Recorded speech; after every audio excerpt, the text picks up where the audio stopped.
ఈరోజు శ్రీమతి ఇందిరాగాంధీ గారి జయంతి. వారిని ఒక్కసారి గట్టిగా మనం అందరం స్మరించుకుందాం. జై ఇందిరమ్మ. మిత్రులారా, ఈరోజు ఇందిరమ్మ 107వ జయంతి. ఇందిరమ్మ అంటే ప్రపంచ దేశాలకు ఒక ఉక్కు మహిళ. కాంగ్రెస్ పార్టీ అధ్యక్షురాలుగా, ఈ దేశ ప్రధానమంత్రిగా వారు చివరి శ్వాస వదిలినప్పుడు తెలంగాణ ప్రాంతం మెదక్ పార్లమెంటు నియోజకవర్గానికి ప్రాతినిధ్యం వహిస్తూ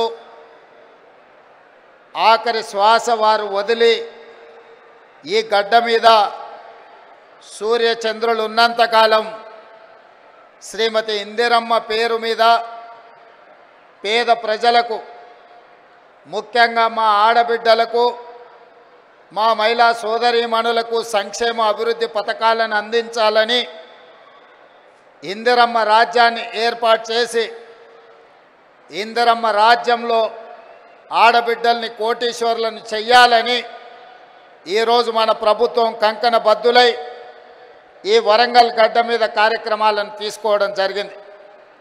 ఈ కార్యక్రమంలో నాతో పాటు ఉప ముఖ్యమంత్రి వర్యులు బట్టి విక్రమార్క గారు, మంత్రివర్గ సహచరులందరూ,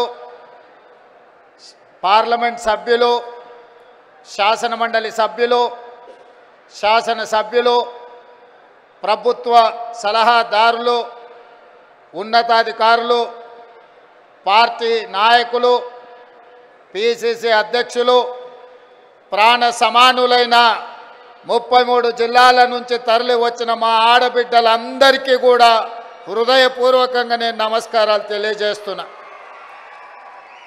ఈ కార్యక్రమం మా ఆడబిడ్డలకే అంకితం. ఎందుకంటే ఈనాడు నేను తెలంగాణ రాష్ట్ర ముఖ్యమంత్రిగా అయినా, నేను ఆనాడు కాంగ్రెస్ పార్టీ తెలంగాణ శాఖకు అధ్యక్షుడిని అయినా ఆడబిడ్డల ఆశీర్వాదంతోనే, సోనియమ్మ ఇచ్చిన అవకాశంతో కాంగ్రెస్ పార్టీ అధ్యక్షుడు అవ్వడమే కాదు, వీడికి తరలి వచ్చిన వేలాది మంది ఆడబిడ్డలు గ్రామ గ్రామాన, తండాలలో, గూడాలలో, మారుమూల పల్లెల్లో ఇందిరమ్మ రాజ్యం రావాలి, మీ రేవంత్ అన్న ఈ తెలంగాణ రాష్ట్రానికి ముఖ్యమంత్రి అవ్వాలని మనసు నిండుగా ఆదరించి ఆహ్వానించి మీ భుజాల మీద మోసిండ్రు. కాబట్టి ఈరోజు ఈ వేదిక మీద ఉన్న పెద్దలందరూ నాతో సహా ఈరోజు వివిధ బాధ్యతలను నిర్వహిస్తున్నాం. మరి వివిధ బాధ్యతలను నిర్వహిస్తున్న మేము మీ ఆశీర్వాదంతో అవకాశం వస్తే మీకు కృతజ్ఞత తెలుపుకునే బాధ్యత, ఆడబిడ్డలకు అన్ని అవకాశాలు అందించాల్సిన బాధ్యత ఈరోజు మా పార్టీ మీద, మా ప్రభుత్వం మీద ఉన్నది. అందుకే ఆనాడు 2014 నుంచి 2019 వరకు ఆనాటి ముఖ్యమంత్రి చంద్రశేఖరరావు గారు మంత్రివర్గంలో ఒక్క ఆడబిడ్డ కూడా మంత్రిగా లేకపోయినా 5 సంవత్సరాలు మౌనంగా ఉన్న ఆడబిడ్డలు ఆ తర్వాత ఇచ్చిన తీర్పుతో మొదటి మంత్రివర్గంలోనే మీ అభిమాన నాయకురాలు శ్రీమతి కొండా సురేఖ గారు, మా సోదరీమణి సీతక్కను ఈరోజు మంత్రివర్గంలో ఈ ఓరుగల్లు గడ్డ మీద నుంచే ఈ ఆడబిడ్డలను మంత్రివర్గంలో ప్రముఖ స్థానం ఇచ్చి ఈనాటి ఈ సభా నాయకత్వాన్ని కూడా ఆ ఆడబిడ్డల చేతుల్లోనే పెట్టడం జరిగింది. ఇదే కాదు, వరంగల్ పార్లమెంటు నుంచి కూడా డాక్టర్ కడియం కావ్యను ఈరోజు పార్లమెంటు సభ్యురాలుగా ఈ తెలంగాణ రాష్ట్రం నుంచి పార్లమెంటులో గలం విప్పుతుందంటే ఒక ఆడబిడ్డ ఈరోజు వరంగల్ ప్రాంతం నుంచి పార్లమెంటుకు ప్రాతినిధ్యం వహిస్తుంది. అదే కాదు, పాలకుర్తిలో మీకు తెలుసు, ఒక రాక్షసుడు అక్కడ రాజ్యమేలుతుంటే మీ సోదరీమణి యశస్విని రెడ్డి ఆ రాక్షసుని బండ, ఆయన పెద్ద రాజకీయ కొండ కదా, ఆ కొండను ఎట్లా ఢీకొంటామని పాత్రికేయ మిత్రులు అడిగితే కొండైనా దెబ్బ కొడితే పగులుతుందని చెప్పి ఆ కొండను బద్దలు కొట్టి పాలకుర్తి గడ్డ మీద కాంగ్రెస్ పార్టీ జెండాను ఎగరేసింది కూడా ఈరోజు ఆడబిడ్డనే అన్న సంగతి నేను ఈ సందర్భంగా చెప్పదలుచుకున్నా. ఇవాళ మన తెలంగాణ రాష్ట్ర ప్రభుత్వానికి చీఫ్ సెక్రటరీగా ఆడబిడ్డనే ఉన్నది. ఈరోజు మహిళా అధికారులు అనితా రామచంద్రన్ గారు కానీ, దివ్య గారు కానీ, ఈరోజు శ్రీజన గారు కానీ, వరంగల్ అదేవిధంగా హనుమకొండ కలెక్టర్లుగా ఈరోజు ఆడబిడ్డలే అధికారంలో ఉన్నారు. ఇవాళ ఈ వరంగల్ కార్పొరేషన్కి మేయర్గా కూడా ఆడబిడ్డనే ఉన్నది. ఇలా చెప్పుకుంటూ వెళ్తే ఈరోజు ఇందిరమ్మ జయంతి సందర్భంగా ఈ వేదిక మొత్తం వేదిక మీదనే కాదు, వేదిక ముందు కూడా వేలాది మంది ఆడబిడ్డలే ఇది ఆడబిడ్డల రాజ్యం అని ధైర్యంగా చెప్పుకునే అవకాశం ఈ ప్రభుత్వం మాది, మా అధికారం నడుస్తుంది అని ఆడబిడ్డలు గుండె ధైర్యంతో మాట్లాడే అవకాశం ఇవాళ ఇక్కడికి వచ్చింది. ఉదయం ఈరోజు నేను స్వయం సహాయక సంఘాలకు సంబంధించిన ఆడబిడ్డల స్టాల్స్ నేను చూస్తే పెద్ద పెద్ద పారిశ్రామికవేత్తల కంటే, ఒకప్పుడు పారిశ్రామికవేత్తలంటే టాటాలు, బిర్లాలు, ఆ తర్వాత అదానీ, అంబానీలో గురించి విన్నాం. కానీ ఈనాడు మన కళ్ళ ముందు ఆ స్టాల్స్ చూసినప్పుడు ఇవాళ మా ఉప ముఖ్యమంత్రి బట్టి విక్రమార్క గారు సోలార్ పవర్ ప్రాజెక్టులు ఇవ్వాలని, 1 కోటి మంది మహిళల్ని కోటీశ్వరులను చెయ్యాలన్న ఆలోచన చెబుతుంటే టాటా, బిర్లాలనే కాదు అదానీ, అంబానీలను తలదన్నే వ్యాపారవేత్తలుగా మా ఆడబిడ్డల్ని ఇందిరమ్మ రాజ్యంలో తయారు చేసి కార్పొరేట్ కంపెనీలకు సవాలు విసిరి ఈరోజు సౌర విద్యుత్ ప్రాజెక్టులు ఆడబిడ్డలకు ఇవ్వడానికి ఇవాళ మన ప్రభుత్వం నిర్ణయం తీసుకున్నది. నేను అడుగుతున్న 10 సంవత్సరాలు అధికారంలో ఉన్న వాళ్ళను, నిన్న మొన్న టీవీలలో చూస్తున్నా మా నాయని రాజేందర్ రెడ్డితో ఒక ఆయన వాదిస్తున్నాడు, మేం చేసిందేదో మీరు వచ్చి టెంకాయ కొడుతురని. నేను ఆ పెద్ద మనిషికి చెప్పదలుచుకున్నా, కాళోజీ కళాక్షేత్రం కట్టడానికి 10 సంవత్సరాలైనా పూర్తి చేయడానికి మీకు చేతులు రాలేదు అని అంటే ఈరోజు మీ బుద్ధి ఏందో, మీ ఉద్దేశం ఏందో ఇవాళ స్పష్టంగా అర్థమైంది. మీ చేతగాని తనం వల్ల మీరు దద్దమ్మలు కాబట్టే కాళోజీ కళాక్షేత్రాన్ని మీరు పూర్తి చేయలేదు కాబట్టే కాళోజీ కళాక్షేత్రాన్ని పూర్తి చేయాలి అని నాయని రాజేందర్ రెడ్డి 50 సార్లు హైదరాబాద్కు వచ్చి సచివాలయంలో కూర్చొని ఇన్ఛార్జ్ మంత్రి శ్రీనివాస్ రెడ్డి గారితో చర్చించి ఈరోజు బట్టి విక్రమార్క గారితో 45 కోట్ల రూపాయలు ఒక్కటే విడతలో విడుదల చేయించి ఈరోజు కాళోజీ కళాక్షేత్రాన్ని మనం పూర్తి చేసుకోవడం జరిగింది. ఇవాళ నేను గుర్తు చేసుకోదలుచుకున్నా, తెలంగాణ పోరాటానికి, తెలంగాణ పౌరుషానికి మారు పేరు, తెలంగాణ కోసం 4 దిశలా తెలంగాణ వాదాన్ని భావవ్యాప్తి చేయడానికి కాళోజీ ఎంతో కృషి చేసిండు. కాళోజీని గుర్తించని ప్రపంచమే లేదు. కాళోజీ కవిత్వం చదవని వాడు అసలు కవేగాడు, అతడికి చదివే రాదు అనుకునే విధంగా కాళోజీ ఒక బలమైన ప్రభావం మన మీద చూపించింది. అలాంటి కాళోజీ కళాక్షేత్రాన్ని 10 సంవత్సరాలైనా ఆనాటి ప్రభుత్వంలో ఉన్న పెద్దలు పూర్తి చేయకపోతే వచ్చిన తర్వాత నా బాధ్యతగా భావించి ఏ కాళోజీ స్ఫూర్తిగా ఇదే ప్రాంగణంలో రైతు సంఘర్షణ సభను ఏర్పాటు చేసి రైతు డిక్లరేషన్ రాహుల్ గాంధీ గారితో చేపించిన తర్వాత తెలంగాణలో కాంగ్రెస్ పార్టీ స్థితిగతులు మారినాయి. అందుకే ఈ కాళోజీ గడ్డ మీద నుంచి, ఈ ఓరుగల్లు పోరాటం నుంచి ఈనాడు తెలంగాణ రాష్ట్రంలో ప్రభుత్వం ఏర్పాటు చేసినాం. మరి అలాంటి ఈ గడ్డ మీద కాళోజీ కళాక్షేత్రం వాయిదాలు పడుతూ ఉంటే చూస్తూ ఊరుకుందామా? ఏది ఏమైనా ఎంత ఖర్చైనా కాళోజీ కళాక్షేత్రాన్ని పూర్తి చెయ్యాలన్న పట్టుదలతోటి ఇవాళ కాళోజీ కళాక్షేత్రాన్ని పూర్తి చేసుకొని ఇందిరమ్మ జయంతి నాడు ఈరోజు మనం ప్రారంభించుకున్నాం. మీరు చేయాలన్న ఆలోచన చేయలే. కనీసం చేసిన వాళ్ళను అభినందించడానికి మీ అధినేతలకు ఒకవేళ అభ్యంతరం ఉంటే మీరు నోరు మూసుకొనైనా ఉండండి తప్ప చేసే వాళ్ళ కాళ్ళల్లో కట్టబెట్టాలన్న ఆలోచన చెయ్యకండి. వచ్చేసారి డిపాజిట్లు కూడా దక్కవు అని చెప్పి నేను వాళ్ళకి చెప్పదలుచుకున్నా. అదేవిధంగా మిత్రులారా, ఈ వరంగల్, హైదరాబాద్ ఆనాడు నిజాం రాజులు పాలించినప్పుడు ఈ వరంగల్ సామ్రాజ్యం, కాకతీయుల కంచుకోటలు, రాణి రుద్రమ, ప్రతాప రుద్రుడు ఒక పక్కన, ఈ దేశానికి ఈ ప్రపంచానికి తలమానికమైన ఒక గొప్ప పరిపాలన అందించి కాకతీయులు కట్టిన గొలుసు కట్టు చెరువులు ఇవాళ ప్రపంచానికి ఆదర్శమైన నగరం. ఈ నగరం చారిత్రాత్మకమైన నగరం. ఇక్కడ కట్టిన 1000 స్తంభాల గుడి కావచ్చు, రామప్ప దేవాలయం కావచ్చు, ఇలా చెప్పుకుంటూ పోతే ఇక్కడున్న కోటలు కావచ్చు, ఇక్కడున్న చెరువులు కావచ్చు, ఇక్కడున్న సంస్కృతి ప్రపంచానికి ఆదర్శంగా ఉండే గొప్ప నగరం. అలాంటి నగరం ఉమ్మడి రాష్ట్రంలోనే కాదు, ప్రత్యేక తెలంగాణలో కూడా చంద్రశేఖరరావు గారి చేతిలో మోసపోయి గోసపడుతుంటే ఈ నగరము ఇది పట్టణంగానే నిలిచిపోతే ఈ పట్టణాన్ని గొప్ప నగరంగా చెయ్యాలి. హైదరాబాదు నగరానికి పోటీ నగరంగా ఒక అద్భుతమైన అభివృద్ధి చేయాలని ఆలోచన చేసినాం. పదే పదే మీ ఎమ్మెల్యేలు అటు పెద్దలు కడియం శ్రీహరి గారు, నాయన రాజేందర్ రెడ్డి గారు, అదేవిధంగా కొండా సురేఖమ్మ గారు, ఈ ప్రాంతంలో ఉండే ఎమ్మెల్యేలందరూ అన్నా నువ్వేం చేసైనా వరంగల్ పట్టణాన్ని నగరంగా మార్చాలి, ఎయిర్పోర్టు రావాలి, పరిశ్రమలు రావాలి, మా పిల్లలకు ఉద్యోగాలు ఇవ్వాలి, కాకతీయ యూనివర్సిటీ ఉన్న ఓరుగల్లును అభివృద్ధి పదం వైపు మీరు నడిపించాలి అని వాళ్ళు నన్ను నిద్ర పోనీయకుండా తిండి తిననీయకుండా నన్ను ముప్పు తిప్పలు పెట్టిరు.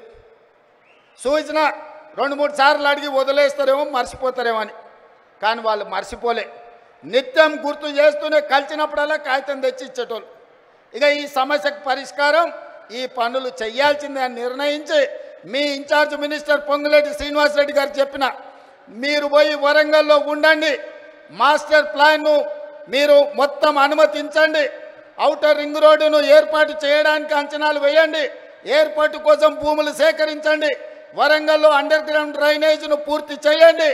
ఎన్ని పనులు చేయాలనో ఈ వరంగల్ పట్టణాన్ని నగరంగా మార్చాలి, హైదరాబాద్తో పోటీ పడాలి, ప్రపంచం దృష్టిలో ఇదొక చారిత్రాత్మకమైన నగరంగా తీర్చిదిద్దాలి అని పొంగులేటి శ్రీనివాసరెడ్డి గారికి ఆదేశాలు ఇస్తే వారు నిద్రపోకుండా రోజుల కొద్ది ఇక్కడ కూర్చొని అధికారులతోని సమీక్షలు చేసి ఇందులో విధానపరమైన నిర్ణయాలు మాత్రమే నేను మా మిత్రుడు బట్టి విక్రమార్క గారు తీసుకున్నాం.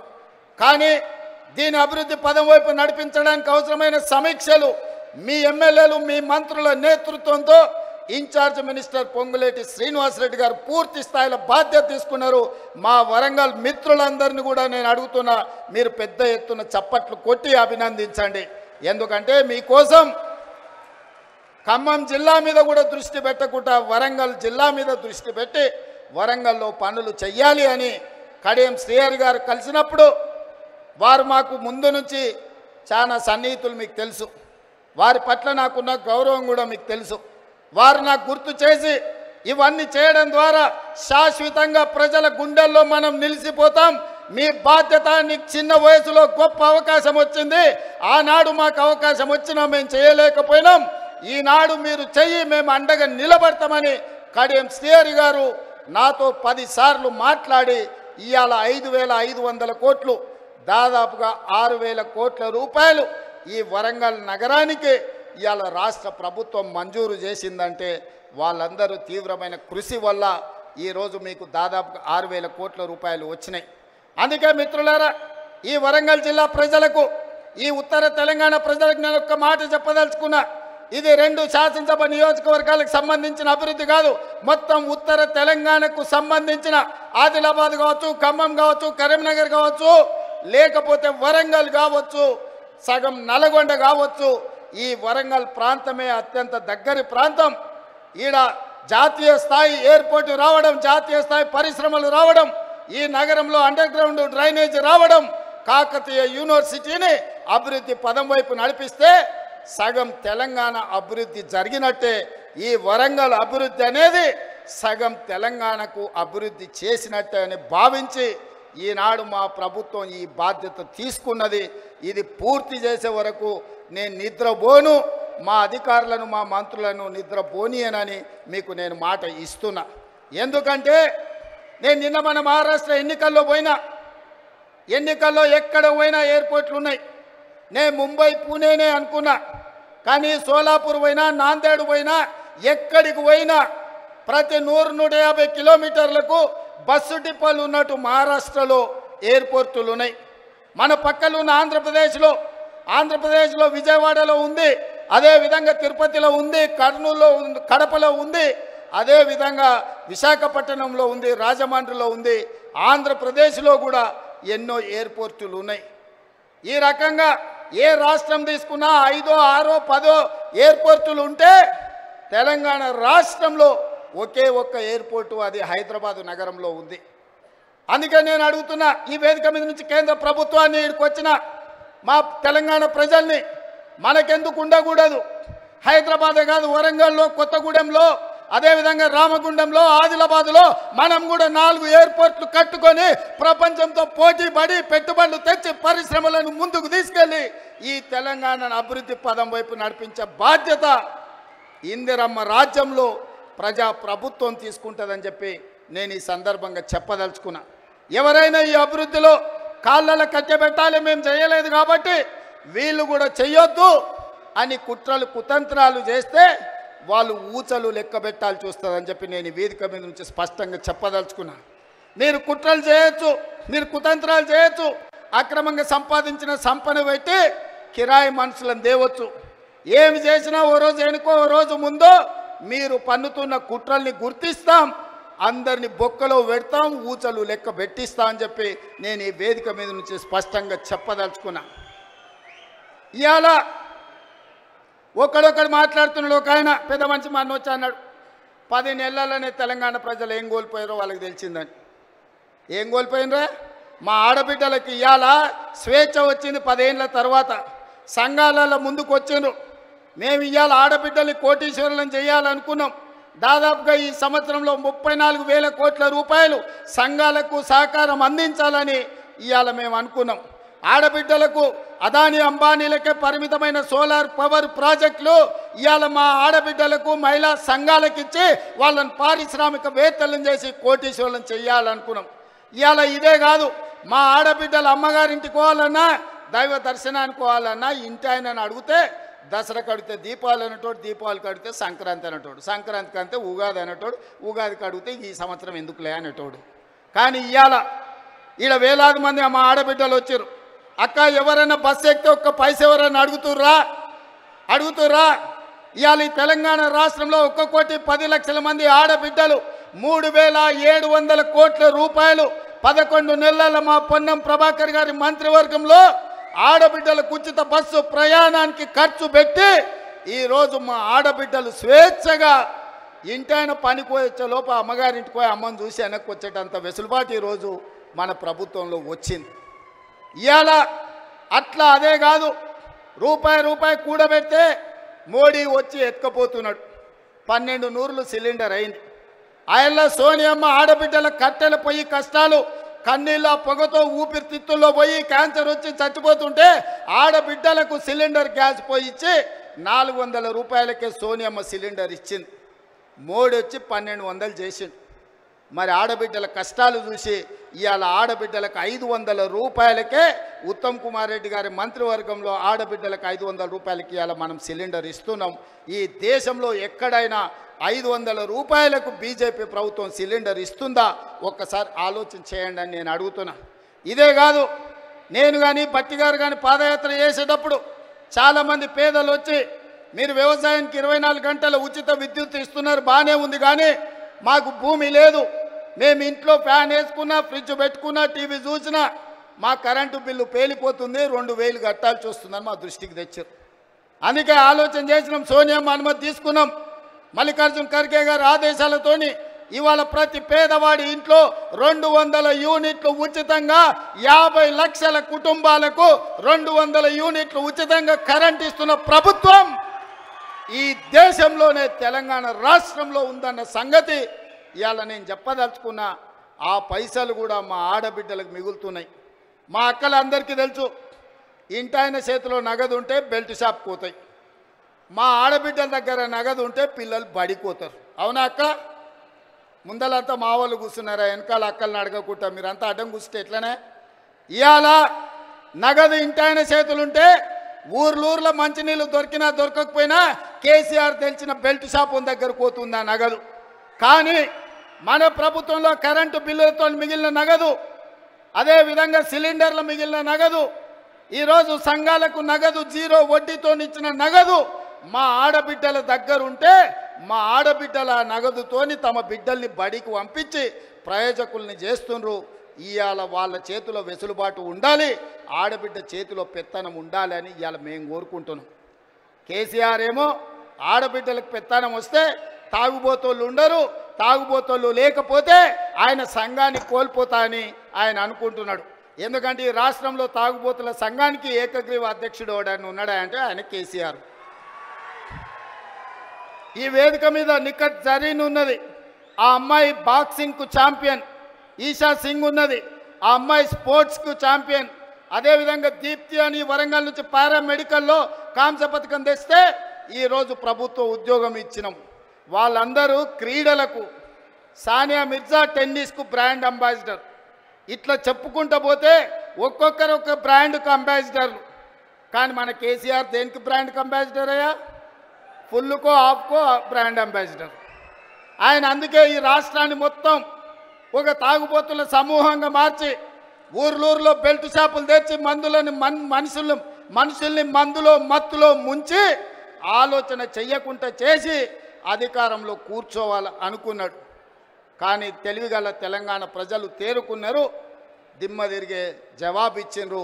ఇవాళ ఆయన అంటున్నాడు ఏం కోల్పోయినరో తెలిసిందని. ఏం కోల్పోలేదు కేసీఆర్ గారు, మీరు ఆ ఫామ్ హౌజుల్నే ఉండండి, కావాలంటే వైన్ షాప్ ఆయనకు చెప్తా, కావాల్సినప్పుడల్లా సీసాలు నీకు అందిస్తూనే ఉంటాడు. ఆ బిల్లు కూడా నువ్వు కట్టకు, మా వాళ్ళు కడతారు, మా పిల్లలు కడతారు. నీ ఇంట్లో 4 పదవులు కోల్పోయారు తప్ప తెలంగాణ సమాజం ఏం కోల్పోలే. నీ నౌకరి పోతే తెలంగాణ నిరుద్యోగ యువకులకు, నీ తండ్రి కొడుకుల నౌకరి ఊడగొడితే తెలంగాణ నిరుద్యోగ యువకులకు 10 నెలల 50,000 ఉద్యోగాలు ఇచ్చిన ప్రభుత్వం ఈ దేశంలో ఏదైనా ఉంది అంటే అది ఇందిరమ్మ ప్రభుత్వం. ఆ ఇందిరమ్మ ప్రభుత్వంలో 50,000 ప్రభుత్వ ఉద్యోగాలు ఇచ్చిన ఘనత నా మంత్రివర్గ సహచరులదని నేను ఈ వేదిక మీద నుంచి గర్వంగా నేను చెప్పదలుచుకున్నా. అదేవిధంగా ఇవాళ నీ కొడుకు నీది నౌకరి ఊడగొడితే ఇవాళ 23 లక్షల రైతు కుటుంబాలకు 25 రోజుల్లో మా భట్టి గారి చేతుల మీద 18,000 కోట్ల రూపాయల రైతు రుణమాఫీ చేసిన రాష్ట్రం ఈ దేశంలో ఉందంటే అది నా తెలంగాణ, నా ప్రభుత్వం, నా సహచర మంత్రివర్గ సభ్యుల సహకారంతో రైతులకు ఈరోజు 18,000 కోట్ల రూపాయల రుణమాఫీ చేసినాం. ఇంకా కొంతమందికి రావాలి, నాకు తెలుసు. అక్కడక్కడ ఇంకా కొంతమందికి తప్పులతోనో ఖాతాల నెంబర్లు సరిగ్గా లేకనో చిన్న చిన్న కారణాల చేత ఇంకా కొంచెం బకాయి ఉంది. 100% ఈ వేదిక మీద నుంచి ఆనాడు భద్రకాళి సాక్షిగా ఈ వరంగల్ గడ్డ మీద నుంచి చెప్పిన 15 ఆగస్టు లోపల 2 లక్షల రుణమాఫీ చేస్తా అన్నా, సమ్మక్క సారలమ్మ సాక్షిగా ఆయన చెప్పిన 18,000 కోట్ల రూపాయలు భద్రకాళి సాక్షిగా, సమ్మక్క సారలక్క సాక్షిగా 15 ఆగస్టు లోపల రైతుల ఖాతాలు వేసిన. ఇవాళ కూడా నేను మాట ఇస్తున్నా, ఈ వరంగల్ గడ్డ మీద నుంచి మాట ఇస్తే తల తెగిపడ్డ మడమ తిప్పకుండా ముందు నిలబడే లక్షణమున్న కాంగ్రెస్ పార్టీ కార్యకర్తను అందరి రైతులకు రుణమాఫీ చేసే బాధ్యత నాది. మీ ఖాతాలు సవరించుకోండి, మీ ఖాతాలలో ఉన్న తప్పులను సరిదిద్దుకోండి. మీ అందరికీ రుణమాఫీ చేసే బాధ్యత మా ప్రభుత్వం తీసుకుంటుంది. ఎవడో తప్పుడు మాటలు చెప్తే నమ్మకండి, మీకు అండగా నిలబడతా. 10 ఏళ్లలో వాళ్ళు చెయ్యండి, 1,00,000 రూపాయలు చేస్తామని 10 ఏళ్లలో 4 విడతలని ఎవరికి చేసిండ్రో అసెంబ్లీలో చర్చ పెడదాం, రమ్మను బిల్లారంగా ఎవరు వస్తారో చర్చకు. కానీ 10 నెలల మన ప్రభుత్వం చేస్తే 10 ఏళ్ళు వాళ్ళు చేయలేని పని మనం చేసినాము. అభినందించడానికి నోరు రాకపోయింది, కానీ రోజు కాళ్ళలో కట్టెబెట్టాలని కట్టెలు తీసుకొని తిరుగుతారు బిల్లారంగలు ఇద్దరు. ఇట్లాంటి పరిస్థితుల్లో ఈ రాష్ట్రంలో ఆర్థికంగా వాళ్ళు చేసిన అప్పులు 7 లక్షల కోట్లు. ఇవాళ ఈ రాష్ట్రంలో ప్రతి నెల వస్తున్న ఆదాయం, పాత్రికేయ మిత్రులారా రాసుకోండి, ప్రతి నెల ఈరోజు తెలంగాణ రాష్ట్రంలో వస్తున్న ఆదాయం 18,500 కోట్లు. ఈ 18,500 కోట్లల్లో 6,500 కోట్లు దాదాపుగా ప్రభుత్వ ఉద్యోగులకు జీతాలు పెన్షన్ల కింద పోతున్నాయి. ఇంకొక 6,500 కోట్లు కేసీఆర్ చేసిన 7 లక్షల కోట్లకు అప్పు మిత్తి కింద కట్టడానికి పోతున్నాయి. ఈ 13,000 కోట్లు జీతభత్యాలకు కేసీఆర్ మన నెత్తి మీద మోపిన అప్పుకు ఇవాళ పోతే మిగిలిన 5,500 కోట్లు ప్రతి నెల ఆదాయం ఉంటే ఎన్నో రకాల ఇబ్బందులను ఎదుర్కొని కడుపు కట్టుకొని అవినీతిని నిర్మూలించి రూపాయి కూడబెట్టి ఇవాళ రైతు రుణమాఫీ చేస్తే మమ్మల్ని అభినందించడానికి నీ మనసు లేదు, కానీ ఈరోజు మమ్మల్ని శాపనార్థాలు పెట్టే ప్రయత్నం చేస్తున్నారు. అందుకే ఇవాళ కేసీఆర్ బాధపడుతుండు. ఎందుకంటే రైతులకు రుణమాఫీ రేవంత్ రెడ్డి చేసే కదా, ఇంకా నాకేం మిగులుతుంది చెప్పనే. ఒరేసుకుంటే ఆనాడు ఉరి అన్నాడు, అవునా? ఒరేసుకుంటే ఉరేసుకున్నట్టే అని కేసీఆర్ ముఖ్యమంత్రిగా మాట్లాడిండా లేదా?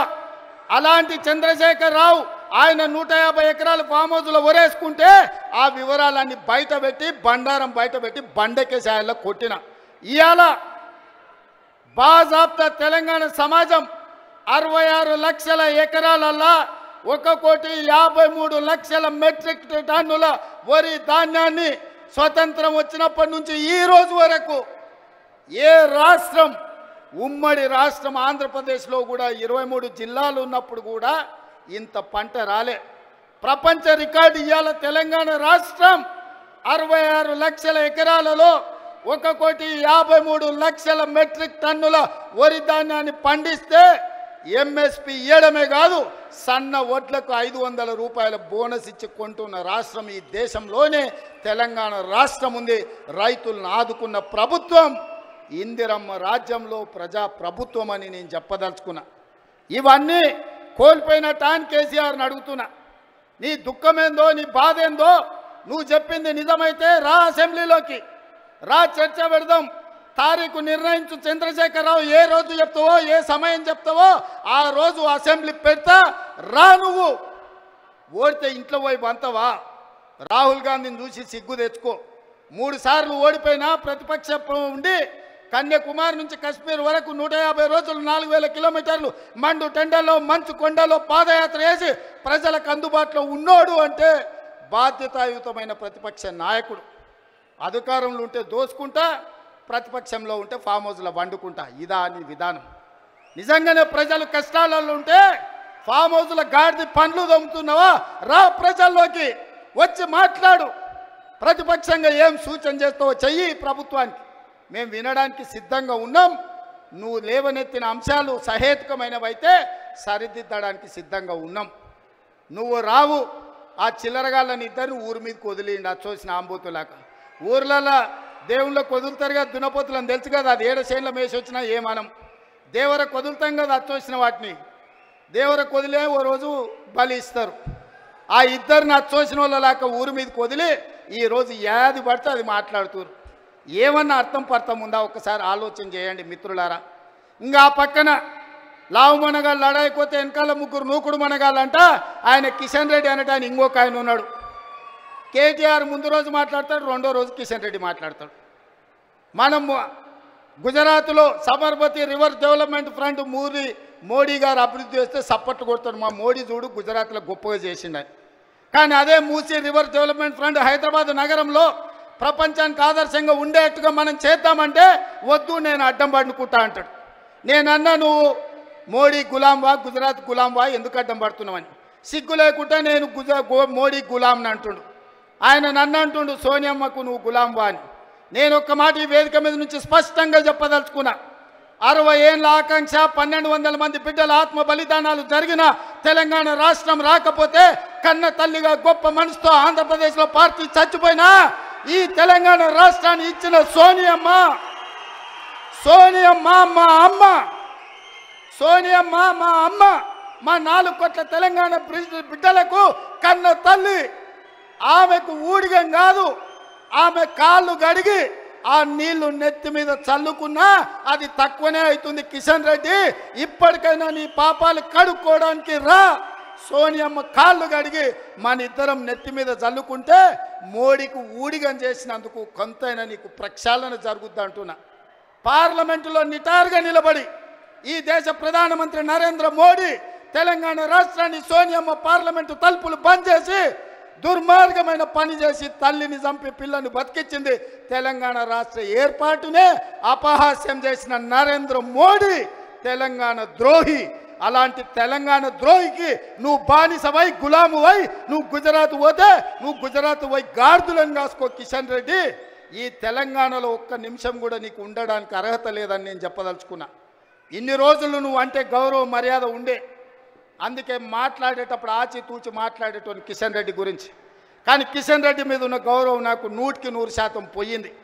తెలంగాణ రాష్ట్ర ఏర్పాటుని వ్యతిరేకించి తెలంగాణ రాష్ట్ర పౌరుషాన్ని అవమానించిన నరేంద్ర మోడీకి నువ్వు గులాంగా మారినవంటే నువ్వు తెలంగాణ బతకడానికి అర్హత కోల్పోయినావు. కిషన్ రెడ్డి తట్టపెట్ట జరుపుకొని నడువు గుజరాత్కు, నువ్వు ఆన్ని పోయి గులాంగిరి చేసుకో. నేను మళ్ళొక్కసారి చెప్పదలుచుకున్నా, సోనియమ్మ కనికరం వల్ల, సోనియమ్మ త్యాగం వల్ల 60 సంవత్సరాల మా తెలంగాణ రాష్ట్ర స్వప్నం నిజమైంది. ఇవాళ సోనియమ్మకి ఎంత చేసినా తక్కువే. ఆ సోనియమ్మ కాళ్ళు గడిగి నెత్తి మీద చల్లుకోవడానికి మేమందరం సిద్ధంగా ఉన్నాం. ఇది అవమానంగా కాదు, ఆత్మ గౌరవంగా మేము భావిస్తున్నాం. కిషన్ రెడ్డి ఆ తల్లే లేకపోతే ఈ తెలంగాణ రాష్ట్రమే లేదు. ఈ తెలంగాణ రాష్ట్రంలో ఆత్మ గౌరవంతో ఇంత వేలాది మంది మనం సభ జరుపుకునేటోళ్ళం కాదు. కిషన్ రెడ్డి ఇప్పటికైనా తెలుసుకో, ఉద్యోగం మోడీ ఇచ్చిండు అనుకుంటున్నామేం, నీకు ఉద్యోగం ఇచ్చింది సికింద్రాబాద్ ప్రజలు. నీ ప్రజలకు కృతజ్ఞతగా ఉండు, నీ ప్రాంతానికి కృతజ్ఞతగా ఉండు. నీ ప్రాంత ఆత్మగౌరవాన్ని కాపాడలేనోడు ఇవాళ కాలేజీ ఉండుంటే ఈ కిషన్ రెడ్డిని, కేసీఆర్ను పొలిమేరలు దారి వరకు ధర్మమని చెప్పుండేవాడు. మనవాడే ద్రోహం చేస్తే పాతరేయండి, పక్కవాడు వస్తే పొలిమేరలు దాటించండి అని. ఇవాళ మిమ్మల్ని పాతరేసినా కూడా తప్పు లేదు కాలేజీ స్ఫూర్తిగా. చివరగా జయశంకర్ గారు 10 ఏళ్ళు కేసీఆర్కు సిద్ధాంతకర్తగా జయశంకర్ సార్ పేరు చెప్పుకున్నాడు. చివరికి ఆయన సొంత ఊరు అక్కంపేటను కూడా రెవెన్యూ విలేజ్గా చేయలే. మెయిన్ ఇందిరమ్మ రాజ్యం ప్రజాప్రభుత్వం ఏర్పడ్డాక జీవో ఇచ్చి జయశంకర్ గారి ఊరిని రెవెన్యూ విలేజ్గా మార్చి జయశంకర్ గారి ఆత్మగౌరవాన్ని నిలబెట్టడానికి ప్రయత్నం చేసింది మా ప్రభుత్వం. ఇదా తెలంగాణ కోల్పోయింది? చంద్రశేఖరరావు, నేను నిన్ను అడుగుతున్నా, ఆడబిడ్డలకు ఉచిత బస్సు ఇస్తే తెలంగాణ కోల్పోయిందా? ఆర్టీసీ డ్రైవర్లతో ఇందిరా పార్క్ దగ్గర ధర్నా చేపిస్తావా? నీ కొడుకు ఆవారగాన్ని ఆడికి పంపించి వాడు కాక్యాంగ్ చేసుకుంటాడు. వాడు రామారావా నాకు అర్థం కాలే. కాక్యాంగ్ చేసుకొని ఆటోలో తిరుగుతా ఆయన ఆటో రాముడు అయిపోతాడంట. కొంచెమన్నా సిగ్గు ఉండాలనే తెలంగాణ సమాజం ఏమనుకుంటుందని.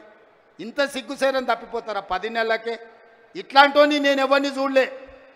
ఇవాళ అందుకే ఈ వేదిక మీద నుంచి మీరిచ్చిన ప్రభుత్వం ప్రజాప్రభుత్వం ఇందిరమ్మ రాజ్యంలో పేదల సంక్షేమం కోసం పనిచేస్తున్నాం. ఏ గడ్డ మీద నుంచి పోరాటం మొదలుపెట్టినామో అదే గడ్డ మీద సంవత్సరం పూర్తి చేసుకున్న సందర్భంగా ఈ వరంగల్ పట్టణాన్ని నగరంగా మార్చి హైదరాబాద్తో పోటీ పడే విధంగా అభివృద్ధి చేయాలన్న ఆలోచనతోటి ఇవాళ మీకు నిధులను ఇవ్వడమే కాదు, మీ గడ్డ మీదనే మొట్టమొదటి ఉత్సవం జరుపుకున్నాం. ఈ ఉత్సవానికి వచ్చిన వాళ్ళే కాదు, తెలంగాణ నలుమూలలు ఉన్నోళ్ళందరినీ కూడా ఆశీర్వదించండి. ఇంకా 4 సంవత్సరాలు కడుపు కట్టుకొని రోజుకు 18 గంటలు, ఒక్కరోజు 1 గంట 1 నిమిషం కూడా సెలవు తీసుకోకుండా మీకోసం పనిచేస్తా. ఆఖరి శ్వాస వరకు, చివరి రక్త పొట్టు వరకు ఈ 4 కోట్ల తెలంగాణ బిడ్డల కోసమే నేను అంకితమై కేసీఆర్ అనే మొక్కను మళ్ళీ మొలవని అని తెలంగాణ రాష్ట్రంలో రాసి పెట్టుకోండి. చెప్పిన నాడు ఓడిస్తాని, ఓడించిన పార్లమెంటులో గుండు 0 అని చెప్పిన గుండు 0 తెచ్చిన. ఇవాళ నీ పార్టీని మళ్ళీ మొలకెత్తని ఇయ్యనని ఈ వరంగల్ గడ్డ మీద నుంచే చెప్తున్న కేసీఆర్, కాసుకో, చూద్దాం ఏందో మా కార్యకర్తల పౌరుషమో, నీ తాగుబోతు విధానాలు, కుట్రలు, కుతంత్రాలు తేల్చుకుందాం. నువ్వు అనుకుంటున్నావేమో మౌనంగా ఫామ్ హౌస్లో వండుకుంటే నీ సంగతి నాకు తెలియదని. నీ ముందు తెలుసు, నీ వెనక తెలుసు, నీ ఉపాయం తెలుసు, నీ ఉబలాటం తెలుసు. అన్నిటికీ కుక్క కాటుకు చెప్పు దెబ్బ అనే మందు నా దగ్గర సిద్ధంగా ఉంది. తప్పకుండా నీకు పెట్టా. రా అసెంబ్లీకి. మళ్ళొక్కసారి చెప్తున్నా, రాబోయే స్వామి అసెంబ్లీకి రా.